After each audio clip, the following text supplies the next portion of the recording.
Dear student, আজকে আমরা জানতে চলেছি অ্যাচিভমেন্ট কোয়াশিয়েন্ট কিউ এবং আইকিউর মধ্যে কী পার্থক্য। আমরা অলরেডি জানি যে আইকিউ মানে হচ্ছে একটি স্টুডেন্টের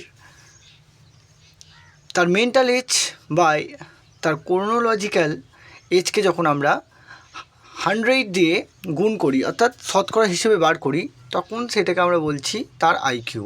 কিন্তু অ্যাচিভমেন্ট টেস্ট হচ্ছে আলাদা জিনিস। এটা হচ্ছে একটা স্টুডেন্টের পারদর্শিকতার গুণাঙ্ক, যেটার সাহায্যে আমরা একটা ব্যক্তির তার লক্ষ্য পূরণ করতে সে কতটা সক্ষম হয়েছে, তার ধারাবাহিকতা এবং কার্যকারিকভাবে সে কতটা কাজ করতে পারে, এই পরিমাপটাকে আমরা করে থাকি। এটার মূল বৈশিষ্ট্য হচ্ছে যে একজন স্টুডেন্টের লক্ষ্য নির্ধারণ করা, কঠোর পরিশ্রম ও অধ্যবসায় এবং তার সময় ব্যবস্থাপনা, ফলাফল অর্জনের দক্ষতা, এই সমস্ত কিছুকে